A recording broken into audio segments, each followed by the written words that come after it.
Maisha, I never noticed she was a man. I never knew. I believe that our education, like such as in South Africa and the Iraq, everywhere like such as.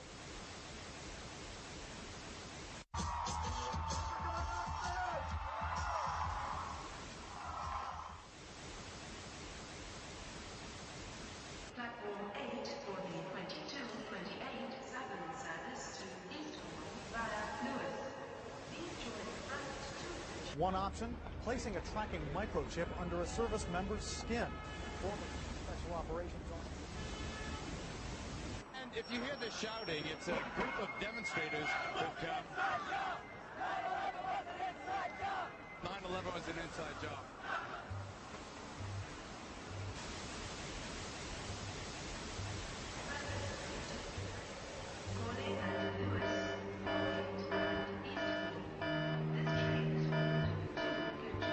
It's no longer a theory. What I'm about to say is fact. The secret organizations of the world power elite are no longer secret. They have planned and are now leading us into a one-world communist government. Well, there have been extraordinary scenes in Berlin tonight as thousands of people gathered to hear Barack Obama deliver key foreign policy speech on his current European tour. The Democratic presidential hopeful laid out his vision for America's place in a new world order, in a new world order, in a new world order. It's not a new idea. President Bush talked about it back in 1991. It is a big idea, a new world order. President Bush said, and it's a phrase that I often use myself, that we needed a new world order. There's a need for a new world order. I call upon all states to join ranks in order to found the new world order of the 21st century. We have before us the opportunity to forge for ourselves and for future generations a new world order. When we are successful, and we will be, we have a real chance at this new world order. And people talked then, in 1990, of a new world order.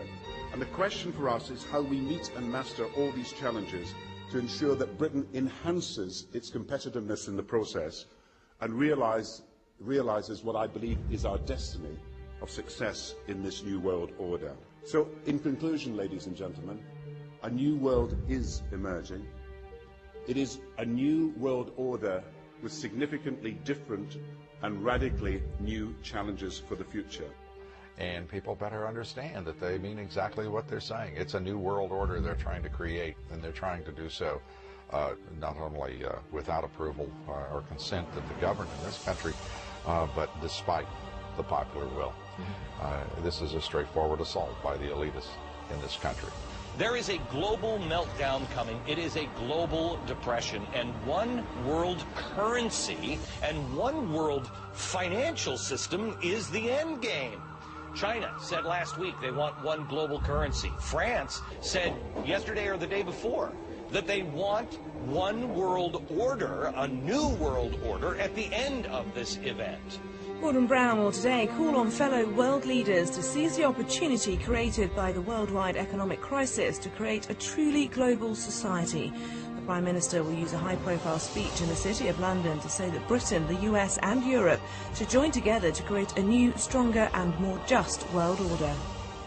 This engineered collapse is there as a massive problem for which you offer the solution, and the solutions are the infrastructure we've been predicting all this time, including the World Central Bank. The goal of this manipulation, and has been for a very long time, is to get the world population to see as a good idea, or the only option in given circumstances that are manipulated into place, the creation of a one-world government, a world central bank which would administer all financial transactions on the planet, a world currency, and a microchipped population linked to a global computer.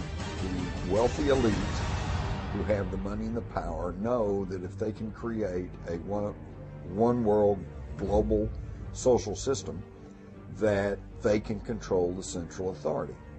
In other words, world control, world domination, one of the oldest desires in the history of the world. There's a very, very clear-cut and easily identifiable system in place that puts all of these elements from media control to government control to energy control together into one apparatus working together effectively towards its final goal, which is, global control. Because of the compartmentalized pyramids that they've constructed within all these institutions of government and finance and corporations, the vast majority of people who are daily making contributions to push the world in this towards this Orwellian global state have no idea that they're doing that because they don't know how their contributions fit in with everyone else's. Only the few at the top do. Most people don't have a clue that unelected private bankers actually control the governance of the world.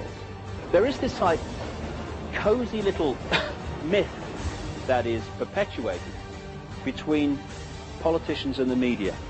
The media report the world as if presidents and prime ministers are the final arbiters and decision makers in the world, which means that the people above the level of presidents and prime ministers that really make the decisions, they're never looked at or exposed by the mainstream media because they're not accepted to exist.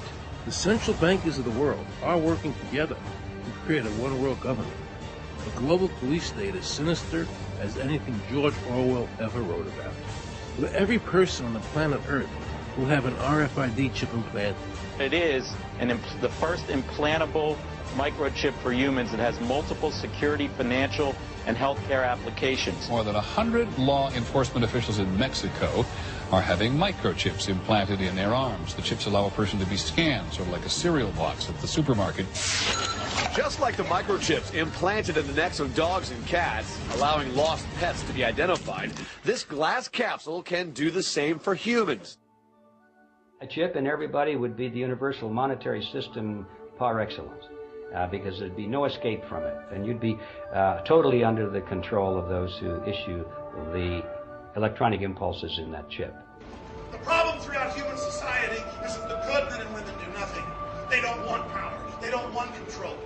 They want to lead a leisurely life. They want to spend time with their family. They want to lead simple lives. But we are forced throughout society, throughout history, and throughout human time to stand up against bullies. And many times we stand up before it's too late. And we reverse the course of tyranny. And more often than not, we don't stand up in time. And horrible things have to happen first. So decadent societies learn why liberty and freedom is so precious. If you think you don't like the situation now, then think what you're going to face a little way down the road. And more than anything, think of what your children are going to have to face. Because you think we live in a controlled society now, this is nothing compared with what they are going to have to live in. So in terms of parents who are listening to this information, I would say this. Go and look your children in the eyes and tell them that you can't be bothered, or you're too frightened to do anything about it. You're too frightened to get involved. Too frightened to get involved in being another conduit for getting this information further and further expanded into the public mind. That you're too frightened to get together with others to stop cooperating with this system and to not be intimidated into coming into line, which is a bit like coming into line in a concentration camp and thinking it'll be okay. As long as you stay in line and you do as you're told, you'll be fine. And then you realize at the end of it, well, actually, it ain't fine. And if you'd have all rebelled earlier, then you wouldn't be in the situation you're facing now. The point of mathematics alone ought to let us see where the real power is here. There are billions of people, 6 billion, nearly getting on to 7 billion on this planet, who are being manipulated. There are, in full knowledge of what they're doing, a relative handful of those who are doing the manipulating to the end that we're talking about. They think they've beaten us. They think that they're going to have their way with us. And I'm here to tell them they're not going to have their way with us. We are going to defeat them. You guys aren't going to be able to get away with your New World Order, sir. Talk about, you know what New World Order is. You will never get a New World Order. Never. National sovereignty will prevail. The New World Order is going down, sir. You can laugh. Wake up, people. Wake up. Research the New World Order. This is important. Look it up. Investigate it. Your New World Order will fall. Humanity will defeat you.